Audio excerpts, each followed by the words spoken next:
well, we can look across the Tasman to see if the voice becomes part of our constitution, how it might work. New Zealanders under the Ardern-Hipkins government are being subjected to Maori co-governance by stealth. My guest tonight, Julian Batchelor, has embarked on a national Stop Co-Governance speaking tour across New Zealand with a general election to be held on October 14th, and New Zealand's future is certainly on the line. Julian, welcome to Wilmsfront. Thanks, Wilms. Tim, I'm glad to be here because we've got to save Australia from what's happening here, I tell you. Yes, and co-governance. So what is it exactly? Obviously, it's causing a lot of discrimination, division, lots of dysfunction in New Zealand. But what's its actual definition? Well, it's the elite Maori, I've called it, takeover of New Zealand. It's a coup by stealth. But it's actually not by stealth anymore because it's pretty obvious to anybody who lives here that this is going on.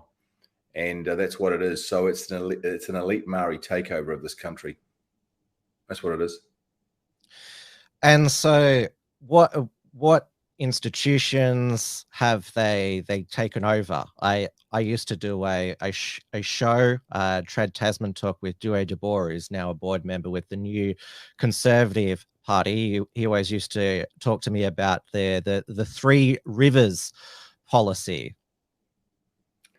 Well, what they're doing is they're getting to absolutely every part of New Zealand. So first of all, you have to say that this is not even constitutional. They're maintaining. New Zealand has something called a Treaty of Waitangi that was signed on February the 6th, 1840. And so they say that the co-governance of New Zealand, that's Maori sharing power with the rest of, with the government, is all legal. It's all mandated. That's what they say, but it's not at all. And it's based on fraudulent understandings of the Treaty of Waitangi. And so they have already made massive inroads into absolutely every domain of New Zealand life. They have, for example, got into schools, rewritten the constitution, the curriculum. They've got into the police. They've got into hospitals. They've got into every sort of government department. DOC, that is the Department of Conservation. They've got into councils. They've got into government. The activists have infiltrated. Basically, it's like a monster with 100 heads and 1,000 tentacles. And they have got into absolutely everything. And now, I mean, I'm in a city called New Plymouth talking to you. And we came into this last night, 2 nights ago, rolled into the city to do a conference in the racecourse centre. We were expecting 1,000 people. And the local iwi, that's Maori, they put pressure on the racecourse to cancel us. And then we had to rebook in a hotel conference room. They cancelled both of that. And what they do is they ring up the racecourse or the venue and they say, we're going to burn your premises down. We're going to kill you, death threats, arson threats. And they're severe. They're very, very intense. And so we were cancelled out of all the buildings in the town. And we had to revert in the end to a live stream from a private location. So this is like a mafia. This is how much it's got. When you say what have they got into? They've got into everything, and it's turning out to be a mafia that's at work in New Zealand, like a mafia. Mm-hmm. Well, it's not so much cancel culture, but threatening culture. And you've become. I know you won't be deterred, but you've become a unstoppable phenomena. What has motivated you to, and also what do you believe has? I'm not sure if you were expecting to be the leading activist against co-governance, but just describe just how much the Stop Co-Governance movement has taken off, and the fact that there's all these threats to venues, and that shows that the right people are not liking that you're getting the message out. Well, I bought a piece of land in 2008. I mean, I was very positive towards Maori in 2008. And I bought a piece of land that was 3.5 acres. It was a very valuable piece of land, 3.5 acres in the most beautiful piece of New Zealand in the Bay of Islands, actually in a place called Rafiti. And it was in 3 lots. And so I and when people say, oh, you're a racist and a white supremacist, that's what I'm accused of now. They're talking in the government of me being a racist and a white supremacist. But anyway, and this community was 99% Maori. So how could I be a white supremacist or a racist if I'm buying? No white supremacist would buy in the middle of a 99% radical Maori community, because actually back then I had a pretty good view of Maori. I thought they were great. Anyway, so I bought this piece of land, and then so I thought I'd sell one of the lots. It was in 3 lots. It's 3.5 acres with a beach on both sides. It's absolutely gorgeous piece of property. But I thought I'd sell one little bit so I could get rid of the remaining mortgage. So I phoned a real estate company to come and sell this piece of land. Well, within 1 hour of the sign being put up, it was chopped down with an axe. The sign was chopped down, and then suddenly signs appeared all over the land saying this is Maori land, not for sale. And then videos started appearing online where this is a racist has bought this. He's a white man, and so on. And then I got a call from the police saying you better call off the auction of the land, because we've got an email from Maori and Rafiti saying we're going to come and smash up the auction rooms if the sale goes ahead. And I thought, whoa, what have we done here?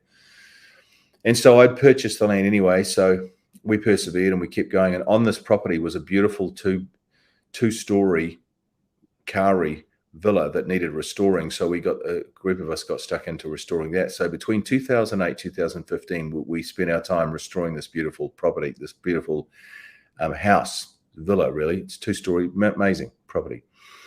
And so at Christmas time, 2015, by the way, in between 2008, 2015, we had videos going up online maligning me, maligning everybody associated with my, saying that we are, racist, that we're chopping down special trees and native New Zealand trees, and that we're doing this and that and everything else. And it was all about building hate.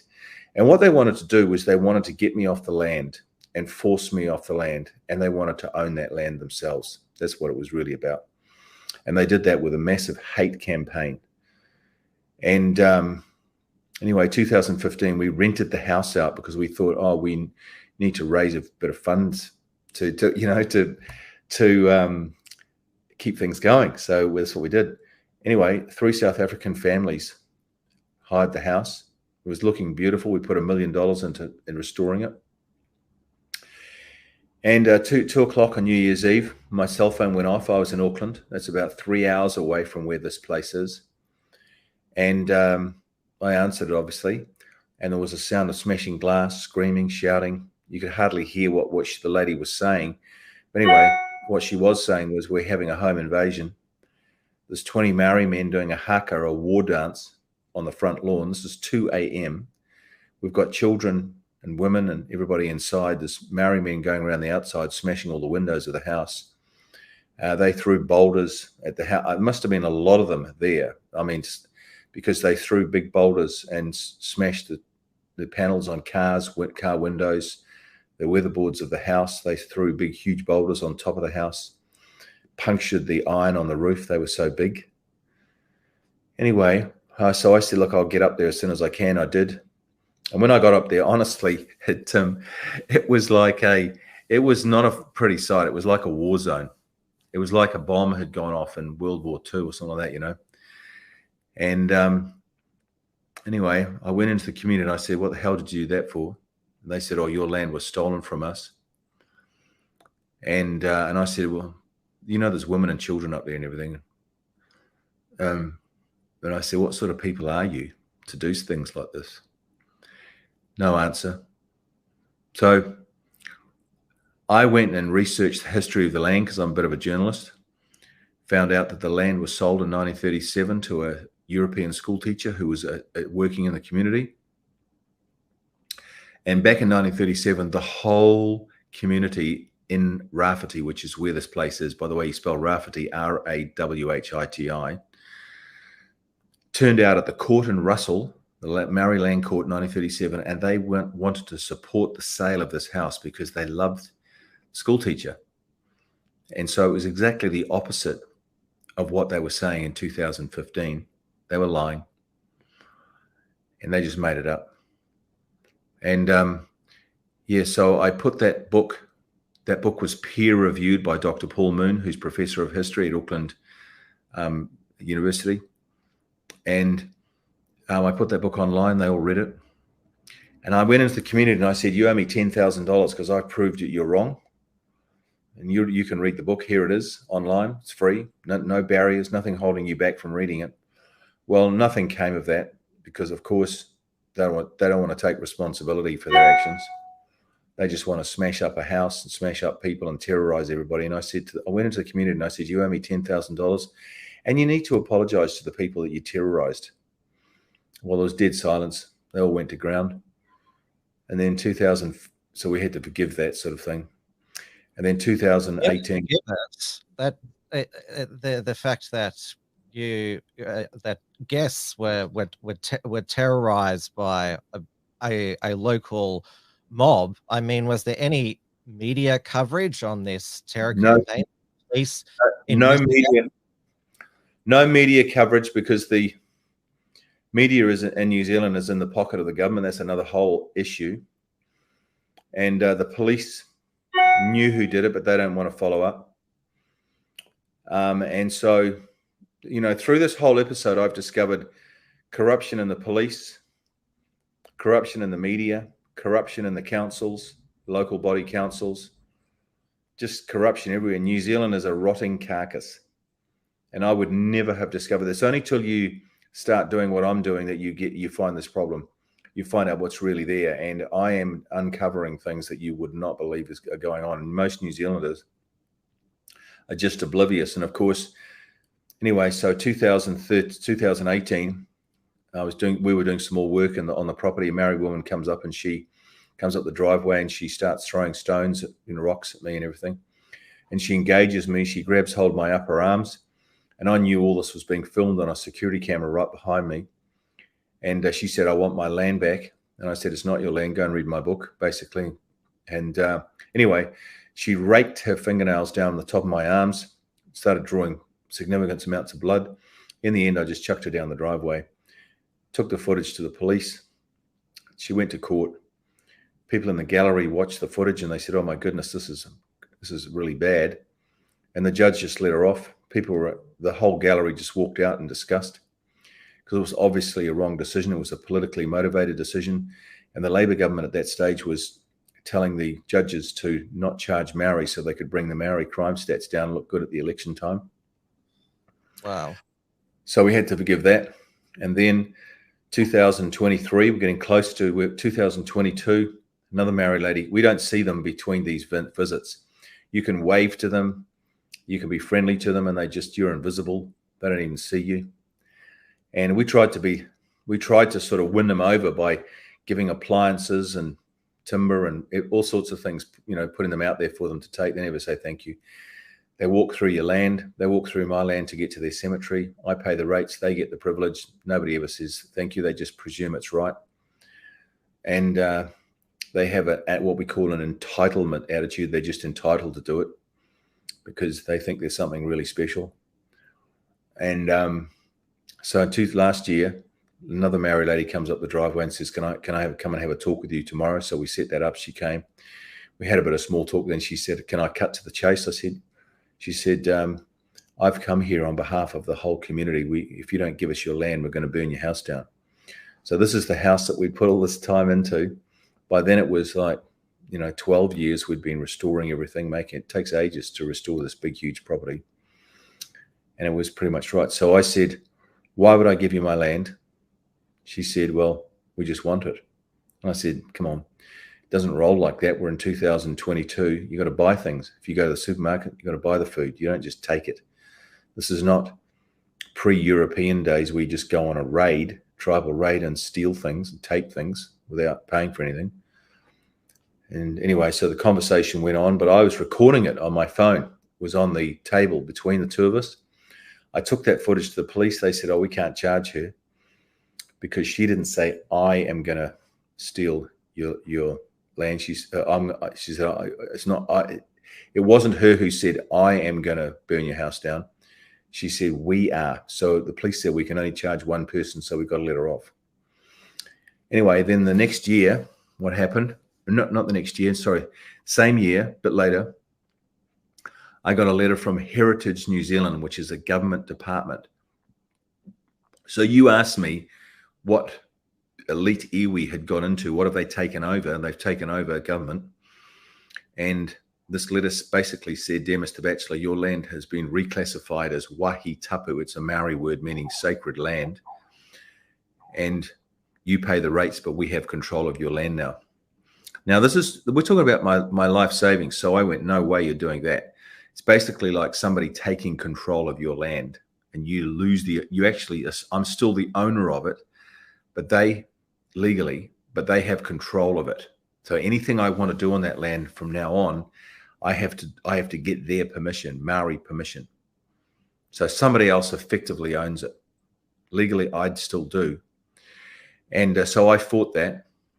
And one of the minions inside Heritage New Zealand forgot to cut off the correspondence at the bottom of the letter, the email.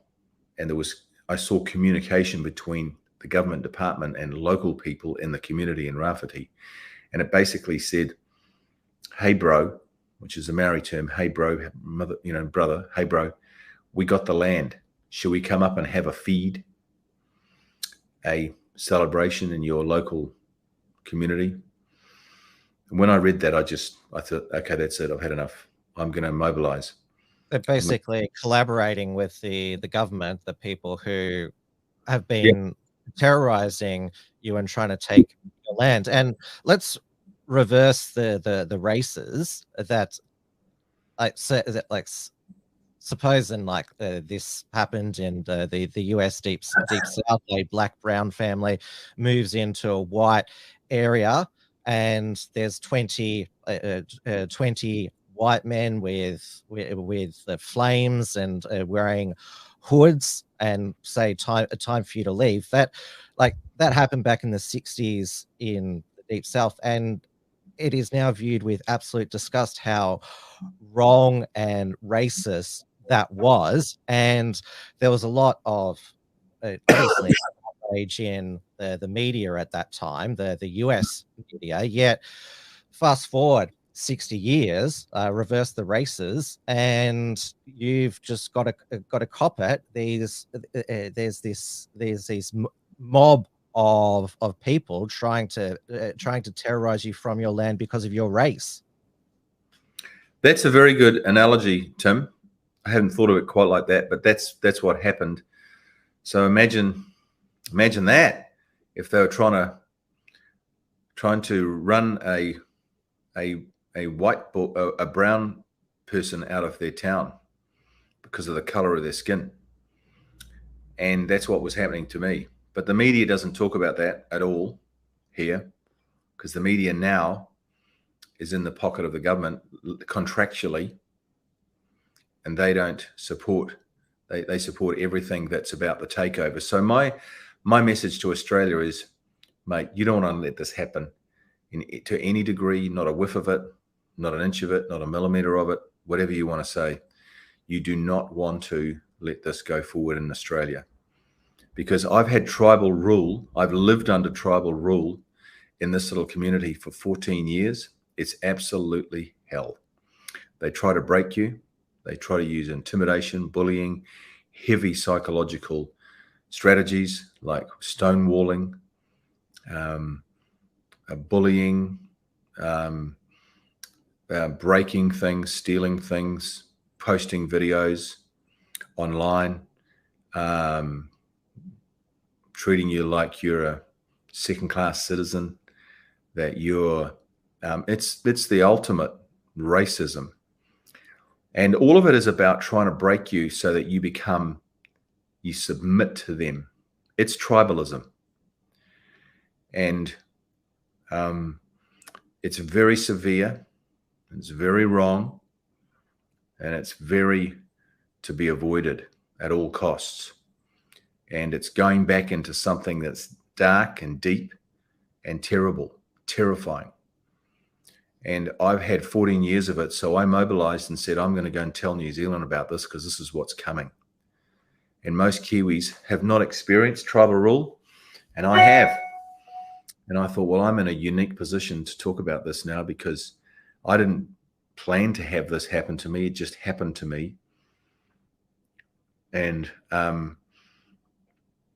yeah, that's what's happened. And so I went, no, this is, and then I began to investigate the Treaty of Waitangi to see if their mantra, their narrative about being entitled to all of this, to have 50-50 governance of New Zealand, and really it's not about 50-50. They actually want to take over the whole country, and they've said so in documents in the public domain, and they're angling for that.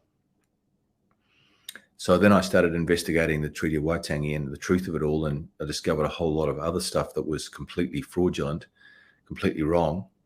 And so it wasn't just my personal experience that triggered me. I mean, the New Zealand Herald, New Zealand's biggest newspaper, wrote a story, and the story was a double-page story. What triggered Julian Batchelor?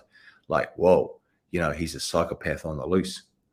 Yeah, I've Googled your name, and it just spits out all of the mainstream media, New Zealand Herald stuff, News Hub, all of their hit pieces on you, and all the if they don't accuse you of being a racist, they say, oh, yeah, part of his stop co-governance, like, look, there's people around him who are associated with racists. No, I mean, this, I can't, I'm going to vet everybody who joins in with this movement. Of course you don't. I mean, you have people who join because they sympathize with you, they empathize with you. And that's what's happening in Australia. You're going to have people who are for the voice, people who are against the voice. And I have the same thing. I don't vet everybody's beliefs when they come and have anything to do with me. I just say, welcome aboard and join in. They know what I stand for. And if they're coming to me, that means they're empathizing with me. And they're saying, hey, we're with you. And so I have had some people who've joined us. A guy like Lee Williams, for example, he was cancelled out of his job, lost his marriage, lost everything because the iwi took to him. So the iwi mafia took to him. And so he had he's got a story too. And there's other people who have joined in with this tour who have got a story to tell. And you know what I found, Tim? I found there's thousands of people all over New Zealand who've had this happening to them. They've had a brush with what I call the iwi mafia, and they're all joining the dots now. And it's all, I wrote a book. It's really sort of like a booklet. And we've got 350,000 of those out around New Zealand. This is your co-governance book? Yeah. And so what happened is when people started reading that, that's the book there. That's it. You can read it online. Good one. Well done. Tim, you're onto it. You can read it online, and Tim will put a link in here to that book. It certainly will. Yeah. That booklet has resonated with New Zealanders. And what happened when they read that is they said, man, and suddenly it becomes clear what's going on. It's like they had a eureka moment. Everybody who reads that book has a eureka moment where they wake up, they're awakened, and they go, oh my God, I see what's going on here. And I get it now. Because the government's working flat out to hide all this. And you'll have the Albanese government doing the same thing, doing damage control to try and minimize what's coming, try and hide it, try and not let you know. That's what he is doing, saying it's a modest change, modest requests. And the polls have really turned against the voice now. The yes vote is now in the 40s. It needs a double majority in, well, the national vote and 4 of the 6 states. So him and his Indigenous Australians Minister, Linda Burney, they're trying to play down that it's going to be a massive change to Australia. Well, don't believe a word of it, because what they do is they come in with the it's everything's going to be wonderful, everything's going to be cool. And don't you worry about it. There's nothing to worry about. We have a guy here called Willie Jackson, who's a minister inside the government, and he's telling everybody, don't worry about it. Co-governance. Is nothing to worry about, but it's the worst thing. It's like you're about to get cancer, and don't worry about it, sort of thing. And also they do it by stealth. It's all done little by little. They say, we're just going to do this, and we're just going to do this little thing here, but it's just the thin end of the wedge always. And then as soon as it starts, the next thing is the wedge gets rammed in and goes deeper and deeper and deeper. And then, things they start small and they end up massive. That's what's going on in multiple areas all over the country. And that's how you take over a country, little by little. You eat the elephant. And they're doing that. Well, for years in Australia, there have been special rights and positions and benefits for those who identify as Aboriginal or Torres Strait Islander. That's a whole other question about the criteria to be able to identify and be accepted as an Aboriginal. One of the leaders of the No campaign, Gary Johns, he was smeared because he suggested there should be a blood test to determine Aboriginality. I'm not sure if you have in New Zealand many people claiming Maori, who it's murky whether they are or not. No, what we have in New Zealand is in 1974, there was a law change, and it was something like the Maori identity law or whatever it was called, but it happened in 1974, and they changed it. You used to have to be 50% Maori blood or more, 50% or more Maori blood, and to be called a Maori. And then they changed it to you can self-identify. That's what the term is. So all you got to do now is just say you're a Maori. You don't even have to be a Maori at all. You can have zero Maori blood in you, and you're a Maori. And what the implications are frightening. And it was all part of the bid to take over. There's been a determined group of small minority group of people. By the way, I'm not talking about all Maori. I'm talking about elite Maori. There's people driving this at the very top of Maoridom. They're tribal leaders, they're corporate tribal representatives, and so on. And this is a fact. For every 33,000 people on the Maori roll, because we have a ridiculous system here we have a Maori roll. In other words, sort of all the Maoris roll, put on a roll to vote, and everybody else is non-Maori. Well, for every 33,000 Maori on the Maori roll, they get a Maori electorate. In other words, pretty much they get a Maori MP. And for everybody else, it's 47,000. So if they get 1 million people on the Maori roll, they can have pretty much half of Parliament, or a huge block in Parliament. How many seats do they have? There's 120 in your Parliament. 120 seats. Well, they could get a huge block. How many do they have at the moment? They have 25%. They're overrepresented already. So 25% of MPs are Maori, and they're only 14% of the population. So they're already overrepresented. But we've got Maori MPs now going around the country saying, everybody get on the Maori roll, because now it's a beautiful opportunity. And we've got a lot of woke white people getting on the Maori roll, just because you can just say you're Maori, and you are, just choose to go on this roll. And then, as I said, they get these certain number of MPs for certain number of people on the roll. So if they were smart and they'd woken up to this, they could get a massive swag of new Maori MPs and then take over the country legally. And so the Electoral Commission, when we started MMP here, recommended that we actually abolish the Maori seats, because they've had them for a long time. And there's no, just to be clear, New Zealand has no written constitution. There is no requirement to have these Maori seats in the Parliament. No, there's no written constitution in New Zealand. No requirement to have them. Just that the gutless MPs won't abolish them like they should. and they're trying to curry favor with Maori. They're only a small percentage of the population. It's ridiculous. We've got the tail wagging the dog here. And in Australia, it's even smaller. What's the percentage of Aboriginals in Australia? It's around about 3%, but they're already well, more than represented in the federal parliament. It's around about 4% of federal politicians identify as Indigenous from all of the major parties. So the Liberal Party, National Party, Labor Party, Green Party. And so there's already a voice in the parliament.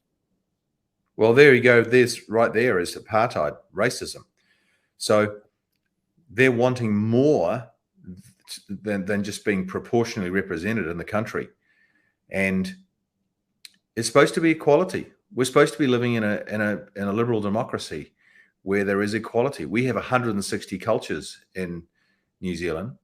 You'd have the same, at least the same, and they're all supposed to be treated equally. So what's special about the Aboriginals? Why are they being treated specially? Why are the Maori being treated specially? This is apartheid. This is apartheid. This is racism. This is wrong. I'm going, no. It is because it's giving one group of people based on their race or part of their blood, ethnicity, extra rights. And obviously the arguments that are put forward in Australia about why we need to yield to it's based on the Aboriginal voice was originally voice to Parliament, but it's going to be a voice to Parliament and the executive, which can include the Reserve Bank and the Defence Force. So it's already it's already expanded before we've even had the chance to vote on whether we want it or not.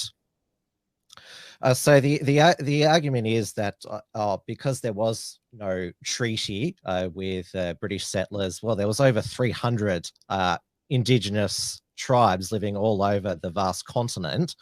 So there'd have to be 300 different treaties. So their argument is that sovereignty was never ceded, even though in my city of Melbourne, sovereignty was ceded when the founder, John Batman, signed a treaty with the local Indigenous people. But I digress here. But that's the argument, that because they are the first Australians and they've been here for 60,000 years, and they have, therefore, the Indigenous Australians here currently, by their blood and ancestry, have a greater connection to the land through their blood, and therefore should have an extra voice. That's the argument.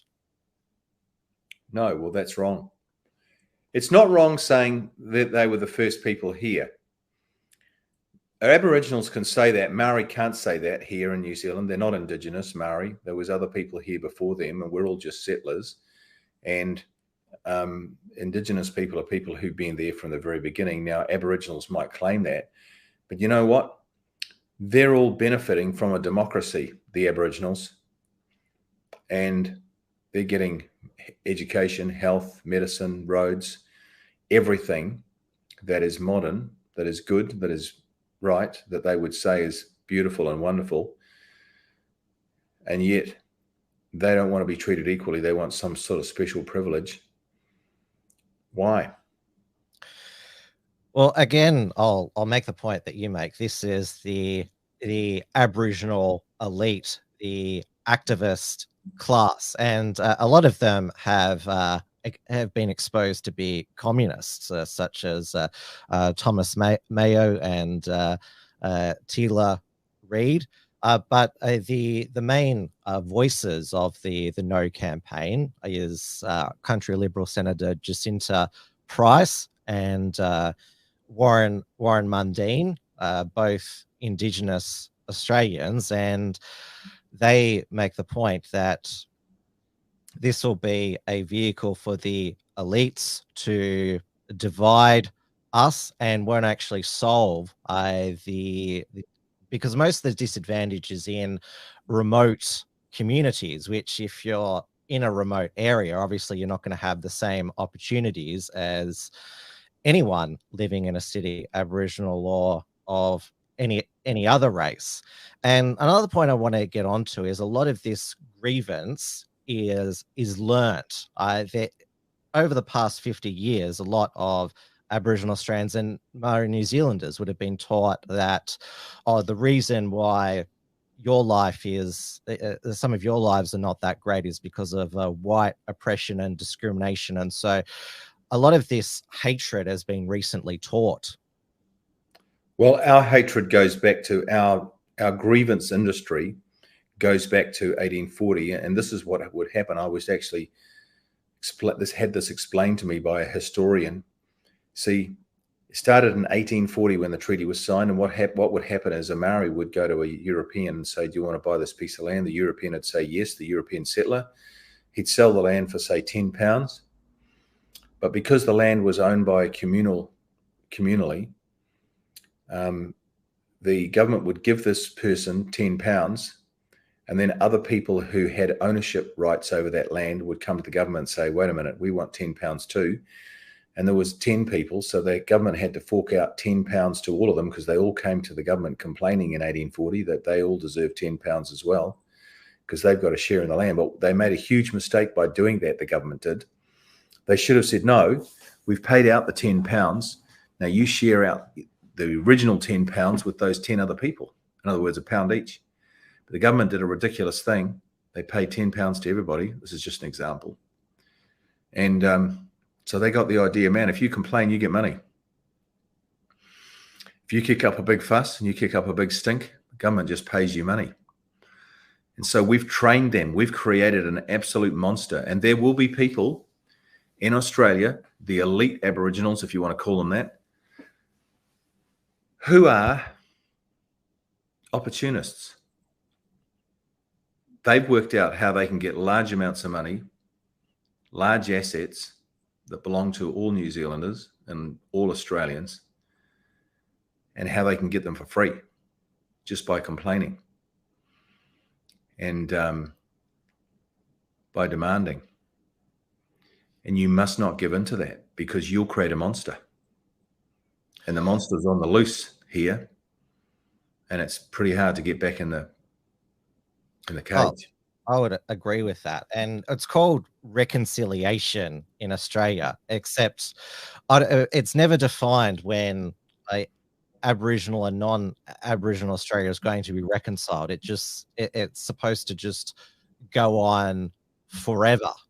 And which is the thing when it comes to whether it be diversity, equality, there doesn't seem to be an endpoint. And you're absolutely right. The more that you yield or cave in, then you're going to get more radical and extreme. I just said to you before it was that this voice proposal, well, it was supposed to be just recognizing Indigenous Australians as the first Australians in our constitutional preamble. Then these Aboriginal elders or leaders got together and formed this Uluru Statement of the Heart, which it wasn't just about a voice, it was about truth-telling and a treaty as well. And now this statement is gospel. But you see that from just a preamble, how more extreme the proposal has got to. Now, if we're told it's just going to be an advisory body, but we don't trust our High Court. They've invented Aboriginal rights through High Court decisions such as Mabo, Wick, and the Love decision. Yeah, well, of course, they, if you counted up how much money was given to Aboriginals over the years and how much good it's done zero good.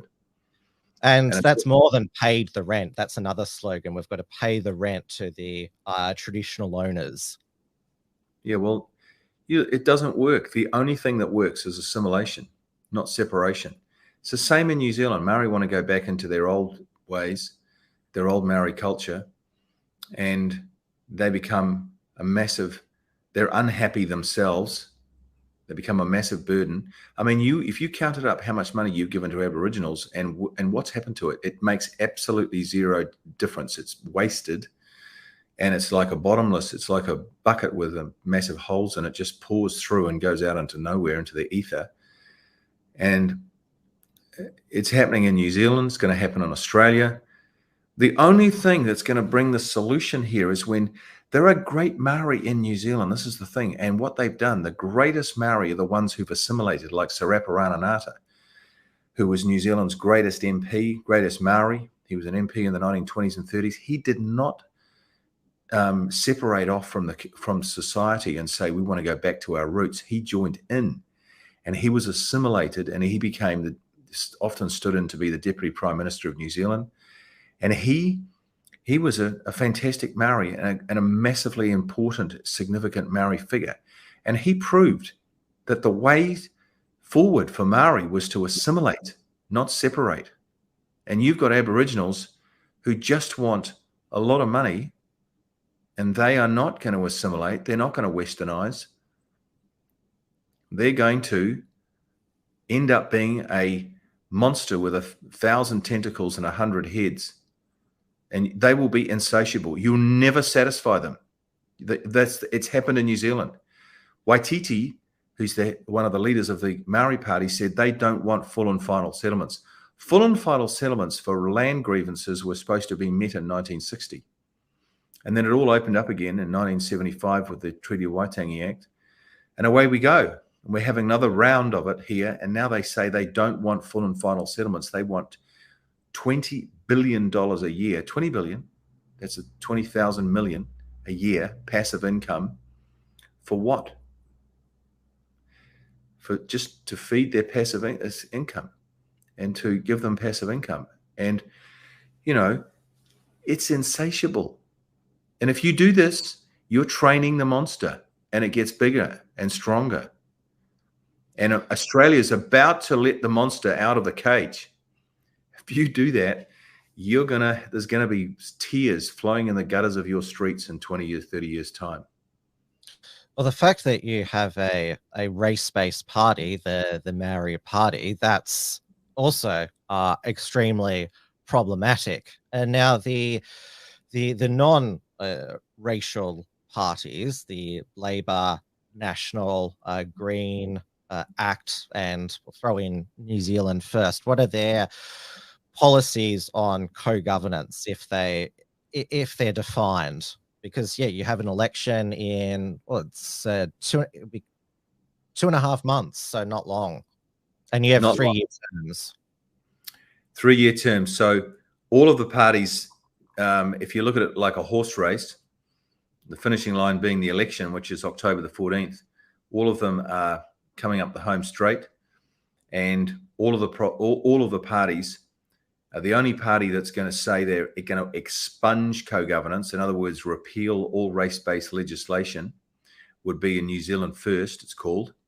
And then closely behind them, there's a lot of minor parties who'd say they're going to get rid of co-governance, but they're too insignificant to be influential. But of the parties that have any show of getting some across the line, you know, first, second, third kind of thing, National is a real big worry. It is the biggest party, opposition party in Parliament, and yet the leader is woke, a guy called Chris Luxon. Yes. He's very woke. He's learning Maori. He's gathering in Maori MPs everywhere, and he's going to keep co-governance going. I didn't get that. Could you try again? Oh, I'm sorry. That's my son. He's woke, and he's going to keep co-governance going to a limited degree. He said he's not going to have co-governance with social services like hospitals, schools, and so on, but he's all for it with natural resources like rivers, mountains, forests. So he's not going to go as far as Labor have done in healthcare. The fact that you have a separate Maori health system now, and including there's special treatment on waiting lists.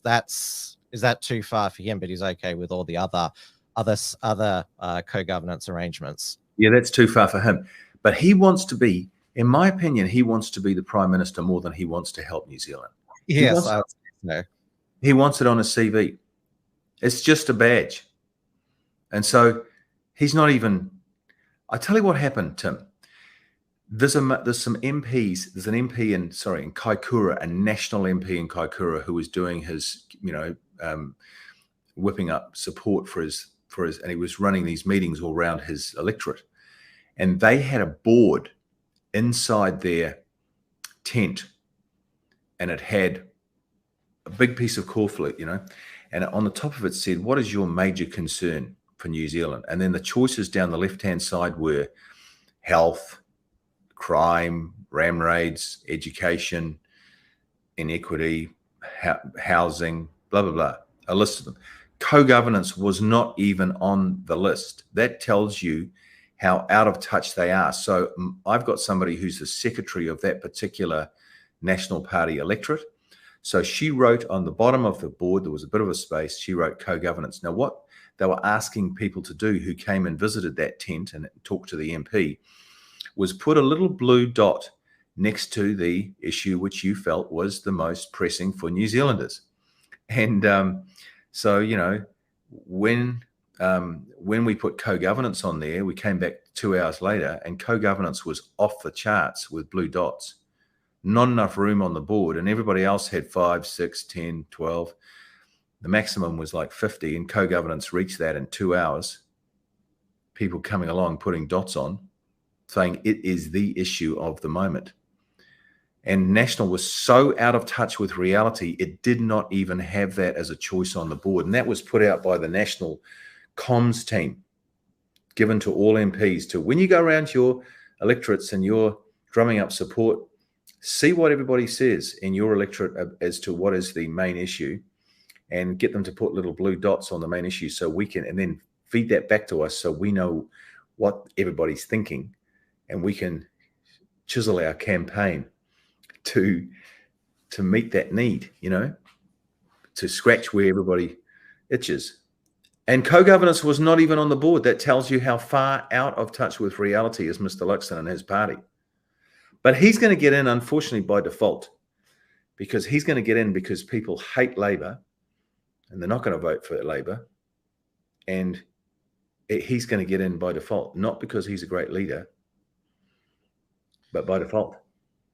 Well, in Australia, our federal opposition leader, Peter Dutton, has a bit more of a spine. The Liberal and National parties, the coalition, centre-right, came out against the voice. That they said they are for the preamble and the Constitution. So if the voice gets voted down, and Peter Dutton, if he becomes Prime Minister, could have another referendum for us, and therefore legislated regional and local voices.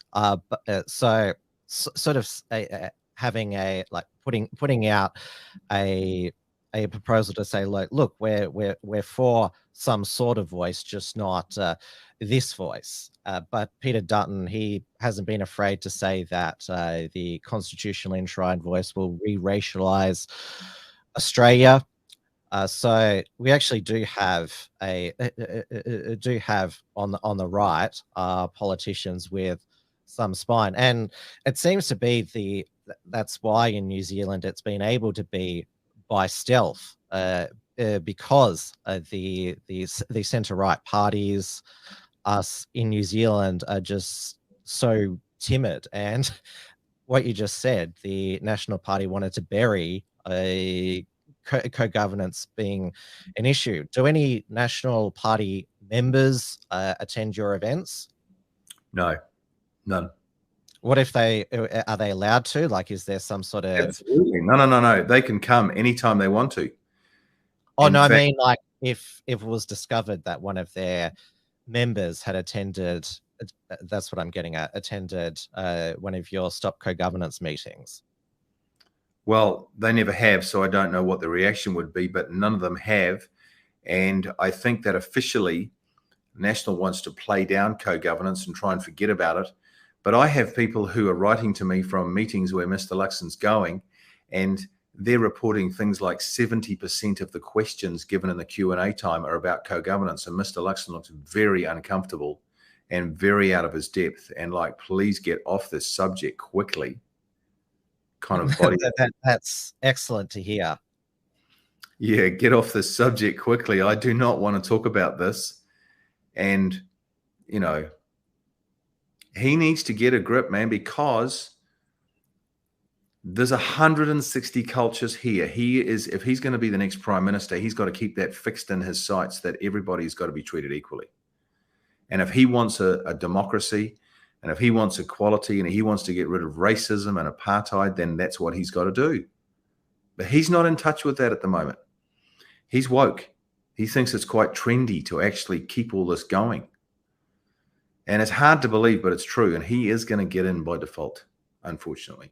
But he could have a Damascus Road experience. He could get knocked off his donkey with a lightning bolt. And hopefully that's going to happen shortly, because we're getting the books out more and more and more, and more people are asking questions when they go to a Luxon event. And he's just going to get hammered the next 2 months. And so he has got to have his Damascus Road experience and expunge co-governance from all legislation in New Zealand. If he did that, Tim, he would win by a landslide. And he would be a real leader if he did that. And even though I've praised Peter Dutton for opposing the constitutionally enshrined voice, if he becomes Prime Minister, he's not going to get rid of all of these existing Aboriginal bodies, such as the National Indigenous Australians agencies. We already have one of our contributors calls it the Aboriginal industry superstructure. There's still a lot that the coalition won't touch. Well, I don't know how entrenched it is in Australia already, but you want to stop it before it gets out of hand.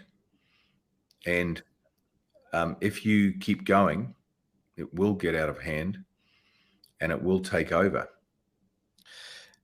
If well, I'm pretty certain now the Australians will vote no to the voice. We'll probably get another news poll in the next 10 minutes or so. They're published every fortnight. But if Australia votes no, it'll be one of the strongest rebukes that we don't want to open this well, it's not even a can of worms, but open up this monstrosity, because once it's in our constitution, it's pretty much going to be there for the rest of Australia's existence, because we've had 44 referendums, only 8 have succeeded. So the bar is pretty high. And we had a last public vote we had was 2017 for same-sex marriage, which was voted in favor 61 to 39. So it was pretty conclusive after that Australia was going to legalize same-sex marriage, but that's a separate issue. But on this, a decisive no vote, I think, would really rebuke the current way that Indigenous affairs, Aboriginal affairs is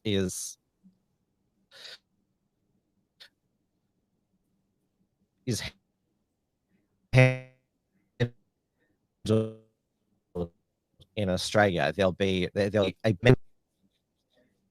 if a party wants it to say we're going to get rid of all of these special Indigenous Australians agency. That's what made Pauline Hanson, leader of One Nation, so popular when she made her maiden speech back in 1996. Mm-hmm. Well, we need to bring her back, don't we? I mean, She is back. She's in the Senate now, and she is against the voice, but she has only been able to bring One Nation so far. Okay, well, maybe she needs to, adjust her policies, adjust what she's doing. I don't know all the ins and outs of what she's done, but what she's got to do is she's got to bat for, like, I think Aboriginals should have a representative voice in Parliament, because they're one of the 160 cultures that you have in that country. I mentioned before they do. You talk about that, and that's all. That's wonderful. But for them to say we want an imbalanced, we want to be overrepresented, we want to have special treatment, we want to have special handouts and special structures and special this and everything else, then that's apartheid. You cannot have that in a democracy. You've got to stop that. You've got to make sure all people groups are treated equally.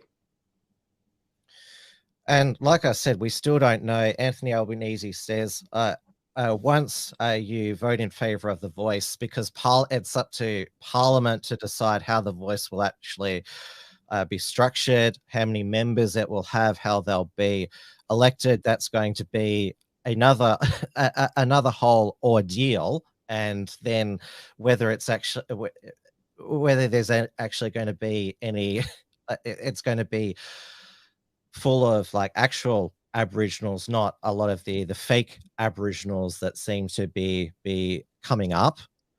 So it's not going to be over by a long shot. But with your Stop Co-Governance campaign, so once the speaking tour wraps up, you're planning a rally during the election, which I have to say is extremely daring, given that there'll probably be a huge counter protest. And New Zealand is now famous for how they ran Kelly J. Keane from Auckland and New Zealand earlier in the year. Tell us about the rally that you're planning. Well, we're actually going to have street marches in every city and every town.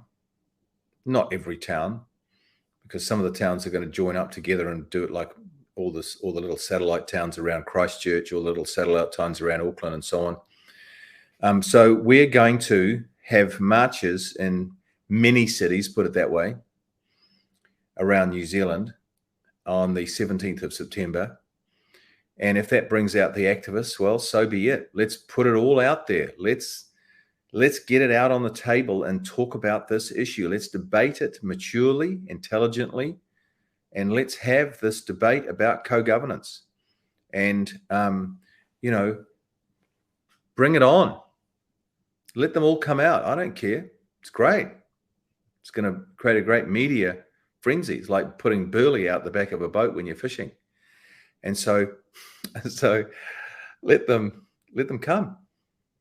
And I think that's why you've resonated so much, is that your determination and also the fact that you get it. You have to put your foot down and say this. Any form of co-governance or separatism is unacceptable in a liberal democracy. So you've become very much a fearless crusader, which I know that you're a Christian as well. So you've become a phenomenon. So thank you for speaking with me tonight and my Australian audience, and we'll certainly keep following the Stop Co-Governance campaign. You've still got a few dates coming up. Oh, we have more dates popping up on there all the time. So there's no shortage of dates. It's just a matter of trying to slot them all in. So what you've just shown on there is about to be updated. In fact, I was talking with the lady who coordinates all the her name is Vicky. She's wonderful. And so we're going to update that with a whole fresh set of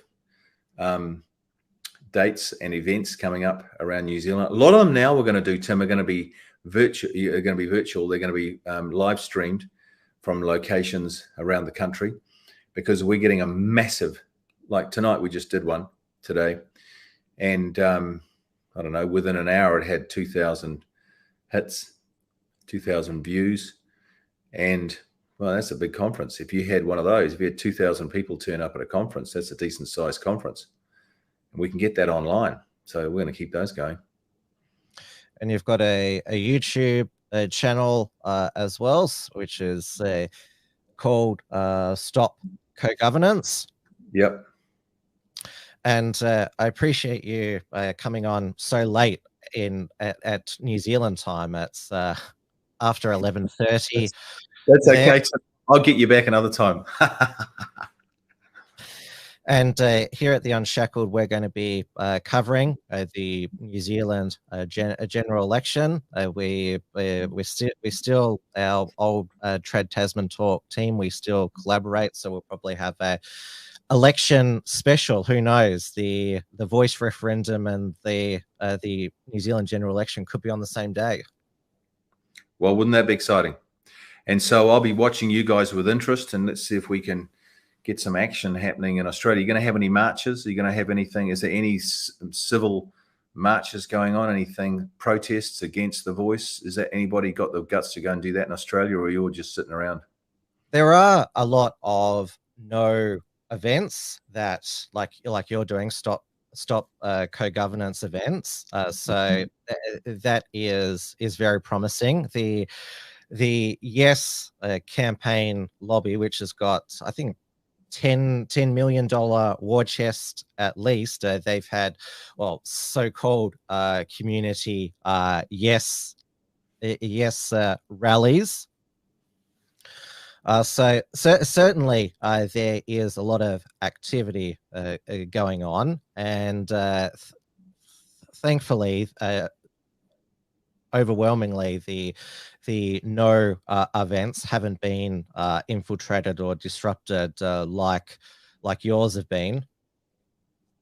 Yeah, well, we're more advanced over here. That the whole takeover is far more advanced in New Zealand than it is in Australia. But Australians need to be looking here to say, you know, with their binoculars, saying this is what's coming for Australia. We're having, you know, we had an event the other day where Maori lady lurched at my laptop in the middle of a conference and smashed it on the ground. We're having death threats, burning down your house threats. We're going to come to your home threats. This is coming, mate. We Australians need to get the binoculars out, look across the ditch, and say, mate, there's a projection for the future for Australia if we keep this going. Well, that's why I had you on tonight as a word of warning, and I hope that when Australia does vote no, it does also reverberate in New Zealand as well, because we are Anglo-Spear cousins or siblings, whatever you want to call it. We play the same sports, cricket, rugby union. New Zealand smashed us in the Bledisloe Cup last night. So, it's not always been like that. Sometimes you hammer us. We sort of take it in turns, don't we? So you have to get over it when you lose a big one. Rugby union's been on the decline in Australia of recent years. New Zealand, I'm not surprised they still remain the kings, but if only that's the only rivalry we had to worry about, not who's got the worst separatism going on in their country. True. Good point. Thanks, Tim, for everything. Good one. Take care, and yeah, we'll certainly keep in touch. Okay, great. Thanks. See ya. Bye. All right, everybody, that's Wilm's Front for another week. And of course, I'll be back for Tim's News Explosion tomorrow night, 8:30 p.m. Melbourne time on the Wilm's Front channels. And then on Tuesday, The Theorist with Andy Nolch. That's at 9 p.m. on the Theorist channels. So thank you, everyone, for watching once again. I'll see you all tomorrow night. Make sure you visit theunshackled.net. Got our Unshackled Productions archive and also our articles. Stay safe, stay sane, and stay informed. Good night, everybody.